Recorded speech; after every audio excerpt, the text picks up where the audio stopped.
이 프로그램은 시청자가 직접 제작한 프로그램으로 시청자 미디어 재단, 방송통신위원회 방송통신발전기금으로 제작 지원되고 있습니다.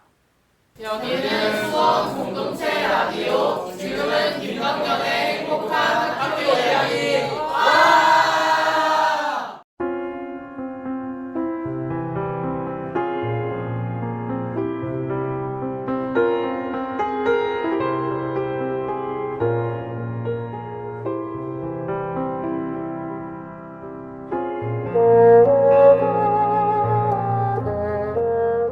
홀로 가며 홀로 가는 것을 아는 자, 홀로 가는 자를 홀로 가게 하라.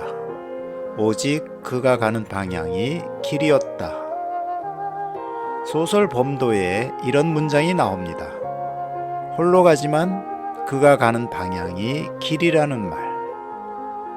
소설 속에서 홍범도는 이런 말을 합니다.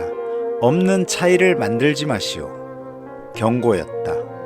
남의 근력이 아무리 세면 뭐하오? 남의 근력이 내 근력이 되는 걸 보았소? 남 탓에 자신의 책임을 떠넘기는 시대를 향한 질타입니다. 없는 차이를 만들어내고 남 탓을 하고 무책임한 행동을 하지는 않았나 스스로를 돌아봅니다. 안녕하세요. 김동현의 행복한 학교 이야기 문을 엽니다. 저는 행복지기 김덕년입니다. 기쁜 소식이 있어요.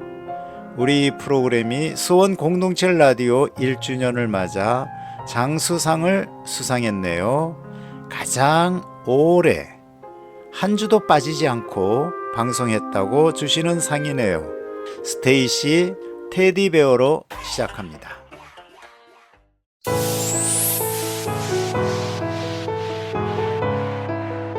학교 이야기가 궁금하신가요? 김덕년의 행복한 학교 이야기.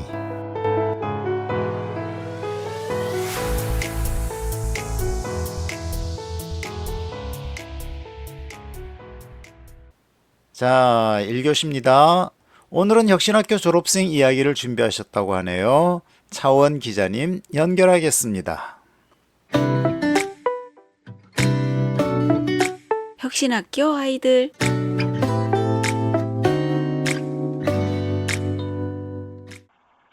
네, 차원 기자님 안녕하세요. 네, 안녕하세요. 교육언론창 기자 차원입니다. 반갑습니다. 오늘은 또 이제 혁신학교 청년 졸업생 이야기가 준비됐나 봐요. 네, 드디어 우리 많은 분들이 기다려주셔서 우리 혁신학교 아이들 코너가 돌아왔는데요. 네, 어, 네.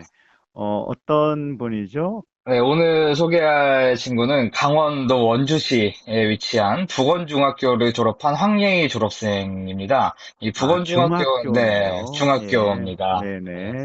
이 북원중학교가 강원도판 혁신학교인 강원 행복 더하기 학교였는데 네, 2022년까지는 강원도교육청 강원 행복 더하기 학교 운영 계획에 이제 포함이 돼 있었는데 23년 계획서를 보니까 빠져 있더라고요. 근데 북원중뿐만 아니라 거의 아, 40개 정도 되는 학교들이 22년 1월 이 자료에는 있고 23년 1월 자료에는 없는데 22년 7월에 보수 성향의 신경우 강원도교육감이 취임을 했잖아요. 행복 더하기 네. 학교 폐지 정책을 바로 시행을 했고요. 그 결과인 것 같습니다. 아이고, 어디나 지금 이 혁신학교가 순환 시대네요. 네, 들어보니까. 그렇죠. 저번에 소개드린 제주도 그랬고, 사실 부산도 그랬잖아요. 네네. 이번에 네네네. 강원도도 그랬던 것 같은데, 아무튼 학예의 졸업생은 다행스럽게도 시대를 잘 타고 나서 혁신학교가 있던 시기에 잘 다닐 수 음, 있었고요. 아무튼 오늘 소개드릴 기사 제목은 흔들리는 학생 돕고 긍정적인 변화 함께하는 특수교사 될래요라는 기사입니다. 아, 또 특수교사를 꿈꾸고 있네요. 네, 맞아요. 황예희 졸업생이 가톨릭대학교 특수교육과에 재학 중이거든요. 특수교사를 목표로요. 바로 지난 기사인 노근영 졸업생도 특교과 다니면서 특수교사를 꾸몄는데 우연히 2주 연속으로 이렇게 음, 됐네요. 네, 그래서 우선 왜 특수교사를 하고 싶은지 먼저 제가 물어봤는데 언니가 시각장애가 있다고 해요. 그래서 어렸을 때부터 시각장애인의 언니를 돕고 이렇게 같이 특수학교도 가보고 해보면서 자연스럽게 그쪽 일에 관심을 많이 가지게 됐다고 하고요. 그리고 이게 진짜 대박인데 황예희 졸업생이 언니가 두 명 있어요. 두 명인데 이 시각장애인 언니를 포함해서 두 언니가 모두 현재 직업이 특수교사라고 합니다. 이 황기롭생이랑 나이 차이가 좀 나서 이미 두 분 선생님이신데, 둘 다 특수교사.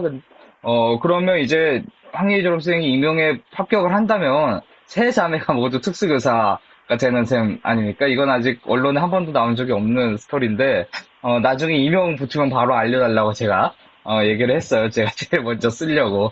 그렇게 하고 있고요. 아무튼 그래서 지금도 언니들하고 이 직업에 대해서, 꽤 자주 이야기를 하고 있다고 합니다. 또 초등학교 때 ADHD 성향이 있는 친구랑 오랜 기간 자원에서 짝꿍을 하기도 했었고 복지관 지역아동센터 특수학교 등에서 중학교부터 지금까지 꾸준히 봉사활동을 이어오고 있다고 해요. 사실 이 정도 경력이면은 지금 바로 특수교사로 현장에 들어가도 굉장히 첫날부터 능숙하게 잘해내지 않을까 싶기는 한데 그래도 또 임용을 봐야 되니까요. 아무튼 붙기만 하면 정말 최고의 특수교사가 되지 않을까 이 경력과 경험이 어디 가는 게 아니니까요. 그렇게 생각을 합니다. 저도 인터뷰하면서 그렇게 느꼈고요. 또 교사라는 직업이 제목에 나온 대로 아이들을 흔들릴 때 잡아줄 수 있고 도와줄 수 있고 긍정적인 변화를 이끌 수 있다는 점에서 굉장히 매력적으로 다가왔다고 하고요. 그 혁신학교에 다닐 때는 뭘 했나 봤더니 중학교 3년 내내 학생회장단으로 활동을 했다고 해요. 특히 중3 때는 학생회장으로 활동하면서 기존에 진행하던 세월호 추모 행사를 더 확대해서 진행을 했다고 합니다. 플래시몹이나 세월호 관련 말하기 대회도 준비해서 진행을 했고요. 그 기사에 보시면 당시 플래시몹을 준비하는 사진도 있으니까 이 황유조 교수님 사진을 정말 잘 보내줬어요. 제가 인터뷰할 때 이런 거 하는 사진 좀 보내달라고 이야기를 했는데 그래서 기사에서 사진들도 직접 한번 같이 보시면은 더 재밌으실 것 같고요. 그리고 혁신학교가 왜 좋았는지 물어보니까 학생이 그러니까 자기가 주체가 돼서 이런저런 일들을 할 수 있어서 그 점이 참 좋았다고 합니다. 그리고 그렇게 한번 그런 경험을 하고 나니까 새로운 거에 관심을 가지는 거나 직접 도전해보는 거에 대한 두려움이 없어졌다고 해요.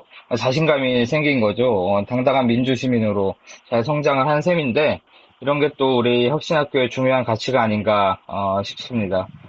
그리고 이건 제가 기사 마지막에 썼던 건데 지난 노근영 졸업생이랑 이번 황예희 졸업생 모두 초등학교 시절에 장애 학생이랑 함께 시간을 보냈던 게 장애를 더 잘 알게 되는 계기로 작용을 했더라고요. 근데 사실 지금 우리 교육이 이런 환경이 잘 없잖아요. 저만 해도 장애인 친구가 한 명도 없거든요.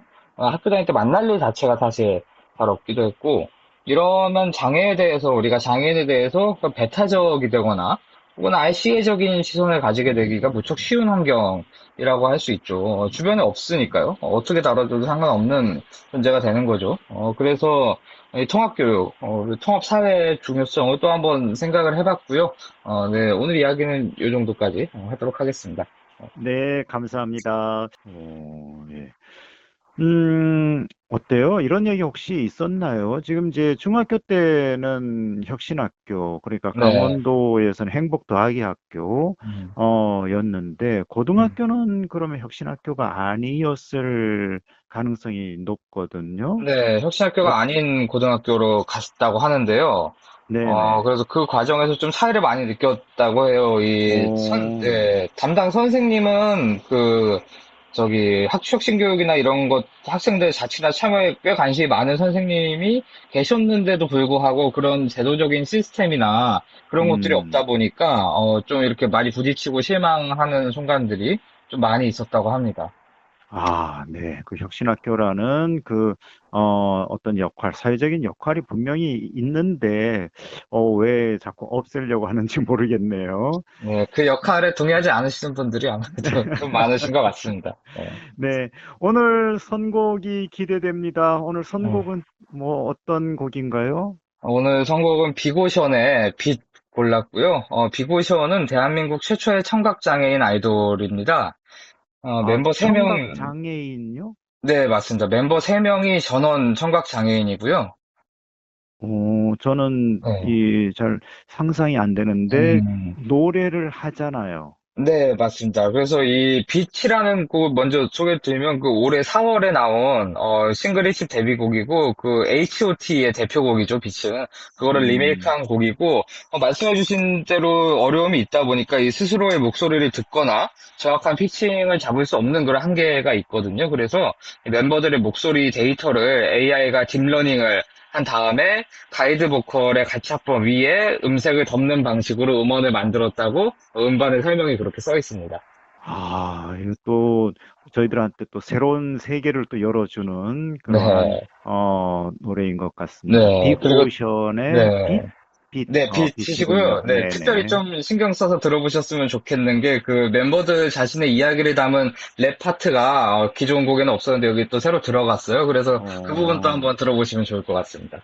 정말 의미 있는 그러한 곡을 또 저희들한테 소개를 해 주셨어요.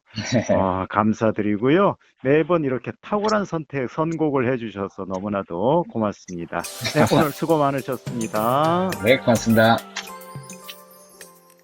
지금 여러분은 수원 공동체 라디오 김덕년의 행복한 학교 이야기를 듣고 계십니다. Hello, здравствуйте, こんにちは, bonjour. 大家好， Building bridges to a wider world. 여기는 다문학교입니다. 다양한 문화에 대해 탐구하고 전파하는 수원 외고 동아리 시그널의 다문화 학교 들어갑니다. 오늘은 정채윤, 박민준 두 친구가 AI에 대한 이야기를 준비했네요. 꼭 필요한 정보라고 합니다. 안녕하세요. 더 넓은 세상을 향해 나아가는 저희는 다문화 학교입니다. 저희는 진행자 박민준. 정채윤입니다. 최근 다양한 아이돌 그룹들이 AI와 모션 캡처를 통해 색다른 시도를 해 인기를 끌고 있다는 사실, 아마 다들 한 번씩 들어보셨을 것 같아요. 혹시 그룹 에스파를 아시나요? 네, 그룹 에스파는 몇 년 전부터 인기를 끌고 있는데요. 에스파의 경우 4명의 사람 멤버가 존재하고 각 멤버의 아바타를 담당하는 4명의 AI 멤버로 구성해 있는 형태도 크게 주목을 받았습니다. 플레이브와 같이 모션 캡처를 활용한 버추얼 아이돌 역시 등장하면서 K-팝의 문화 범위가 넓어졌다고 해요. 와, 다양한 인공지능 기술을 활용한 아이돌들이 등장하고 있군요. 네, 그렇습니다. 이렇듯 가상인간과 AI의 캐릭터성이 부여되고 팬들과 상호작용하는 등 가상인간과 AI에 대한 심리적 거리는 줄어들고 더욱 친밀한 존재가 되었습니다. 이러한 AI가 무엇인지 설명해 주실 수 있으실까요? 네, AI란 인공지능의 약자인데요. AI는 인간 학습 능력, 추론 능력, 지각 능력을 인공적으로 구현시키는 컴퓨터 과학의 한 분야라고 해요. AI는 데이터를 기반으로 스스로 학습하고 이를 응용할 수 있다고 합니다. 스스로 학습할 수 있다니 듣기만 해도 놀라운걸요. 놀라운 능력을 가지고 있는 AI가 실생활에서 어떻게 활용되고 있는지 궁금하실 분들이 많을 것 같아요. 저도 매우 궁금하네요. 네, 맞습니다. AI가 어떻게 사용되고 있는지가 또 최근 사람들의 주목을 받고 있어요. AI는 앞서 말했던 K-팝 문화에서 활용될 뿐만 아니라 우리가 거의 매일 사용하고 있는 핸드폰, 컴퓨터 등의 전자기기에서도 쉽게 찾아볼 수 있다고 합니다. 대표적으로 핸드폰 잠금 화면을 풀 때 사용하는 얼굴 인식 기능과 같은 소소한 부분에서부터 최적의 길을 찾고 안내해주는 내비게이션 같은 중요한 부분에서도 사용된다고 해요. 정말 여러 곳에서 AI가 사용되고 있군요. AI는 이제 우리 생활에서 뗄래야 뗄 수 없는 그런 존재가 돼가고 있는 것 같아요. 네, 정말 그런 것 같아요. 그런데 최근 AI 관련해서 여러 가지 문제점들이 지적되고 있다고도 들었어요. 최근 챗GPT라는 AI 프로그램이 나오면서 AI 기술이 비약적으로 발전함에 따라 인간을 넘어서고 지배할 수 있다는 우려가 나오고 있다고 해요. 이 주제를 다룬 영화 터미네이터를 소개해 줄 수 있으실까요? 네, 터미네이터는 AI가 인간을 지배하게 되는 디스토피아를 그린 영화입니다. 영화 속 인간들은 자신들이 만든 인공지능 컴퓨터 때문에 멸망하고 기계의 지배를 받게 됩니다. 이에 사령관 존 코너는 반기계 연합을 구성하여 기계와의 전쟁을 선포하는데요. 한편 이 전쟁을 통해 상황이 역전되자 기계는 존 코너의 탄생을 막고자 타임머신에 터미네이터를 태워 과거로 보내게 된다는 내용입니다. 와, 영원하지만 스토리가 되게 사실감 있네요. 인간에게 도움만 줄 것 같았던 AI가 인간을 지배하게 된다니 AI가 되게 무섭게 들리기도 하네요. 네, AI를 받아들여 실생활에 유용하게 접목시키는 것도 좋지만 너무 의존하지 않고 AI에 대한 적절한 경계가 필요할 것 같습니다. 그렇다면 우리가 먼저 AI의 위험성에 대해 잘 알고 있어야 할 것 같아요. AI의 위험성 관련해서는 어떤 것들이 있을까요? 네, AI가 대규모 거짓 정보를 만들어서 확산시키기도 하고 저작권을 지키지 않기도 하고 정보를 무단으로 이용하거나 유출시키기도 한다고 합니다. 이 외에도 여러 가지 문제점들을 AI가 만들고 있다는데요. 특히 아무래도 AI가 인터넷 기반이다 보니 온라인상에서 자주 문제가 발생한다고 해요. 맞아요. 저도 최근에 한 오픈 AI의 인공지능 챗봇이 사용자의 정보를 유출했다는 기사를 접했어요. AI가 위험하다는 말이 잘 와닿지 않았었는데 이 기사를 보고 놀랐던 기억이 나네요. 네, AI가 우리 생활에 보편적으로 이용되기 시작하면서 이러한 문제점들도 더 드러나고 주목받고 있어요. 그렇다면 이러한 문제를 겪지 않기 위해서 우리가 평소에 어떤 점을 주의해야 하는지 알려주실 수 있으실까요? 네, 거짓 정보와 개인정보 유출의 대응 방법에 관해 말씀드릴게요. 먼저 거짓 정보의 경우 한 사이트의 정보만 참고하는 것이 아니라 여러 가지 사이트들을 참고하여 공통된 정보만을 사용하는 것이 좋아요. 혹은 신뢰할 수 있는 사람에게 정보의 타당성을 물어보는 것도 좋습니다. 개인정보에 관련해서는 꼭 필요한 어플이나 사이트에만 내 개인정보를 주는 것이 가장 좋습니다. 내 개인정보가 여러 곳에 있으면 그만큼 유출되기 쉬워지기에 꼭 필요한 곳만 이용하는 것이 좋아요. 네, 그렇습니다. 가장 필요한 것은 자신이 평소에 인터넷을 사용할 때 주의하는 것인데요. 인터넷을 너무 맹신하면서 사용하지 않으셨으면 좋겠습니다. 오늘 저희가 준비한 AI의 근황과 문제점, 그리고 대처 방안 잘 들으셨나요? AI가 비약적으로 발전하고 있는 21세기에 살아가는 우리들에게 꼭 필요한 정보들로 준비했습니다. 이 라디오를 듣는 여러분께 도움이 되었으면 좋겠습니다. 지금까지 다문화 학교 진행자 정채윤, 박민준이었습니다. 감사합니다. 감사합니다. AI는 이미 우리 삶 속에 들어와 있죠. 이런 시기에 이 주제로 정보를 알려준 정채윤, 박민준 두 친구에게 고마움을 전합니다. 중간에 들려드린 음악은요, 놀라지 마세요. AI가 작곡했다고 하네요. 듣는 내내 소름이 끼치던데요.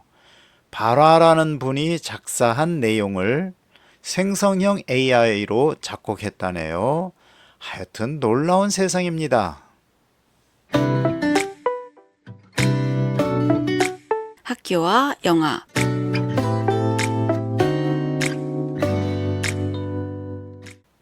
앨런 콜터 감독, 마르셀루 자르부스 음악. 2010년 3월 뉴욕 개봉. 한국은 그로부터 1년 뒤인 2011년 3월 개봉한 영화 리멤버 미. 이 영화는 1991년 뉴욕의 한 전철역에서 10대 초반인 엘리가 강도의 총에 어머니를 잃게 되는 장면에서 시작합니다.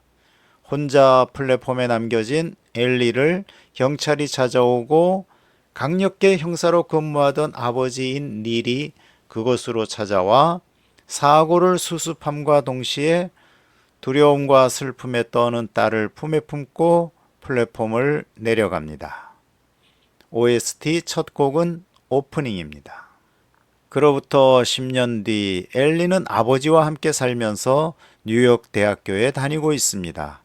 아빠인 닐은 딸을 극도로 보호하죠. 하지만 엘리는 아버지의 보호와 사랑보다는 이로 인한 불편함을 느낍니다. 아내를 잃고 딸까지 잃을까봐 매일 걱정하다 보니 지나치게 간섭하는 모양새가 된 거죠. 또 다른 한 가정이 있습니다. 금융인 CEO로 큰 성공을 거둔 찰스는 바쁜 삶으로 인해 가정에 소홀했고 결국 이혼까지 하게 됩니다. 그래도 아내가 키우기로 한 20대 아들 타일러와 10대 딸 캐롤라인에 대한 재정적인 지원을 풍족하게 하죠. 그러나 두 아이에게 아버지의 마음이 전해지지 않습니다. 타일러는 아버지가 동생에게 전혀 신경 쓰지 않는다는 생각에 애틋하게 대합니다. 타일러에게는 젊은 나이에 세상을 떠난 형의 기억이 강하게 남아있죠. OST는 서브웨이 라이드입니다. 감독은 이 영화에서 무엇을 말하고 싶은 걸까요? 피할 수 없는 일들 가운데 우리가 할 수 있는 일은 또 무엇일까요? 그건 아마도 사랑하는 가족들과 사랑하는 사람들 속에서 최선을 다하며 살아가는 일이라는 것, 그거 아닐까요? 눈앞에서 엄마가 강도에 쏜 총에 맞아 죽고 9.11 테러 사건으로 많은 사람이 희생당하는 일이 발생하죠. 이런 세상에서 내 곁에 있는 사람들에게 상처 입히고 살아갈 수는 없을 것 같습니다. 영화 Remember Me 마지막 OST는 Don't Be a Stranger 보내드립니다.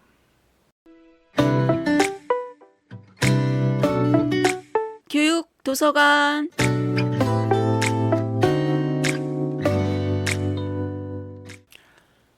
여기는 교육도서관입니다. 읽기와 쓰기 참 중요하죠. 이해하고 표현하는 일은 소통하는 데 가장 기본이 됩니다. 오늘 선택한 책은 밥 먹으며 시계 보고 시계 보며 또 먹고 한국 글쓰기 교육연구회가 엮은 중고등학생 글 모음집입니다. 이호덕 선생님은 책에 나온 학생들의 글은 너무나도 생생하게 가슴에 와 닿았다고 말씀하십니다. 진짜 우리 학생들의 말이고 글이기 때문이라는 거예요. 어른들의 문학 작품을 흉내낸 글 재주를 부린 글은 감동을 주지 못합니다. 우리 교육 현실에서 글쓰기 교육이 쉽지 않겠다는 생각을 합니다. 교육 현실을 바로잡아야 교육이 나아갈 수 있고 삶이 나아져야 글쓰기가 앞으로 가니까요. 아이들의 작품을 읽어볼까요? 책 제목과 같은 공동 창작 시 한 구절을 봅니다. 학교 시간은 더럽게 긴데 잠자는 시간은 왜 이리 짧을까? 학교가 잠자는 곳이면 좋겠다. 책상이 침대라면 좋겠다. 또 한편 읽어봅니다. 무거운 가방 메고 뭐하러 오는지라는 시에서 발췌했습니다. 학교에서 제일 좋은 시간은 점심시간이다. 하지만 점심시간이 없으면 좋겠다. 설마 점심까지 굶기고 저녁 때까지 붙잡아 두진 않을 테니까. 농촌 아이들의 글도 있고 도시 아이들의 글도 있습니다. 그 속에는 솔직한 모습이 담겨 있습니다. 모 심는 날이었나 봐요. 내일이면 시험을 보는데 아버지께서는 자꾸 모심으로 가자고 했다. 나는 내일 시험 보기 때문에 시험 공부해야 된다고 말씀드렸다. 그러나 아버지께서는 화를 벌컥 내시며 시험 공부는 밤에 해도 되지 않느냐고 하셨다. 또 있습니다. 우리 학교 선생님들께서는 우리 학생들을 천재로 만들 모양이다. 말로는 놀 땐 놀라고 하고 공부할 땐 공부하라 하시지만 놀 시간이 있어야 놀지. 수학 선생님께서는 우리를 수학 박사로 만들려고 하신다. 미술 선생님께서는 화가로 만들려고 하신다. 지금까지 중고등학생 글 모음 밥 먹으며 시계 보고 시계 보며 또 먹고를 읽었습니다. 동요 듣고 오죠. 개구리. 어렸을 때 참 많이 불렀던 노래예요. 봄 또는 비가 그치면 개구리 소리가 참 요란했죠. 마지막 교시 갈까요? 수업에 대한 고민을 나누는 시간인 아름다운 수업입니다. 아름다운 수업.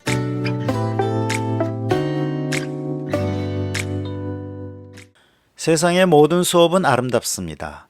행복학교 마지막 교시는 수업에 대한 생각을 나누어 봅니다. 수업 고민은 나누어야 합니다. 나눌수록 힘이 됩니다. 오늘 주제는 우리가 어떻게 알아요?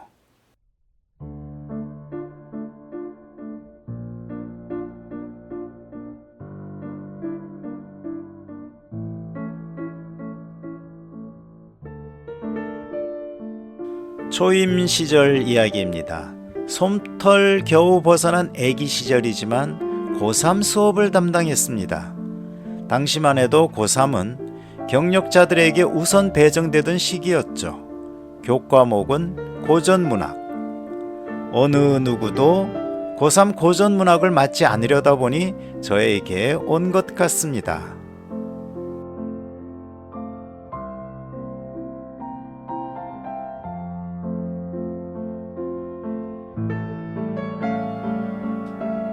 시간이 어떻게 흘렀는지 모르지만 어느새 5월이 되고 6월이 되었습니다. 이때쯤이면 신화, 전설, 가요 이런 거 다 지나고 조선 초기 훈민정음을 할 때가 됩니다. 중세의 국어 문법은 물론이고 거기에 훈민정음 창제 원리, 초간본, 중간본, 안 그래도 어려운 시기를 새내기 교사가 입시를 앞둔 학생들에게 수업을 한다는 게 만만치 않았습니다. 아이들 눈에는 잠이 그득했고요.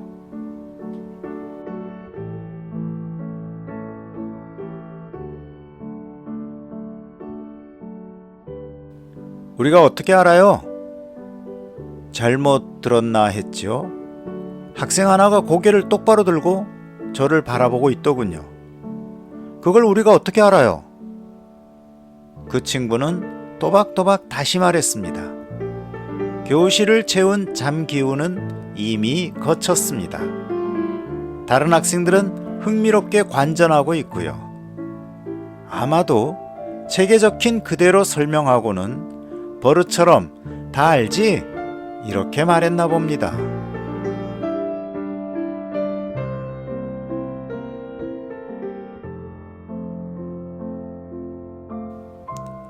학생의 이 말은 죽비가 되어 제 수업을 돌아보게 했습니다.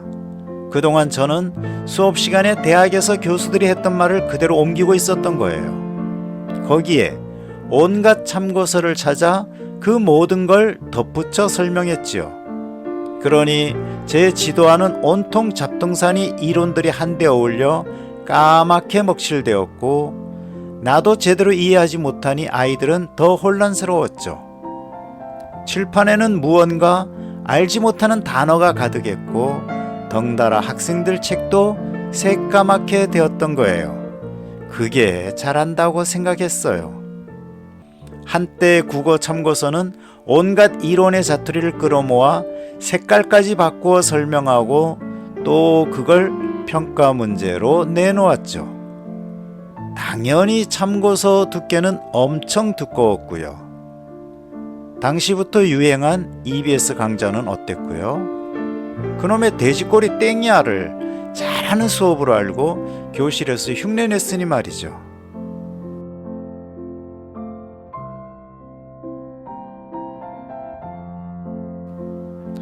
우리가 어떻게 알아요? 아마도 견디다 못해 저절로 나온 소리였을 겁니다. 이 말이 아니었으면 저는 여전히 앵무새였을 거예요. 저는 참 다행스럽게도 이 말을 일찍 만났어요. 그때부터였지요. 내가 어떻게 가르칠까가 아니라 아이들이 무엇을 배울까를 고민하기 시작한 건 말이죠.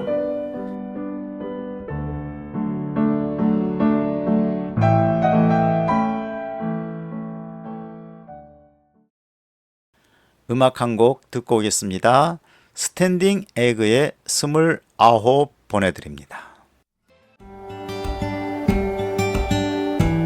경기도교육연구원 백병부라고 합니다. 빼꼼쌤이라고 이 방송에서는 부릅니다. 저는 깨비쌤이고요. 선행초등학교 교장 정혜순입니다. 안녕하세요. 학부모이자 수원 공동체 라디오 DJ 박은영입니다. 학교 선생님과 교육 전문가, 학부모가 만나 교육과 배움을 이야기하는 교육공감, 많은 청취 부탁드립니다. 지금 여러분은 수원공동체 라디오 김덕년의 행복한 학교 이야기를 듣고 계십니다. 학교와 영화에서 소개한 리멤버미, 가족의 소중함, 내 곁에 있는 사람이 얼마나 소중한지 먹먹하게 남아 있습니다. 또 교육도서관에서 읽어드린 아이들의 글도 잔잔하게 남아 있습니다. 행복은 결코 거대한 그 무엇이 아니라는 생각이 드네요. 내가 숨쉬고 있는 지금이, 내 옆에서 나와 함께 같은 곳을 바라보는 사람들이 다 행복의 조건이 되네요. 오늘 행복학교는 여기까지입니다. 여기는 수원 공동체 라디오, 저는 행복지기 김덕연입니다. 글렌 캠벨의 목소리로 마지막 인사드립니다. 선플라워. 한 주 잘 지내시고 우리 다음 주에 또 만나요.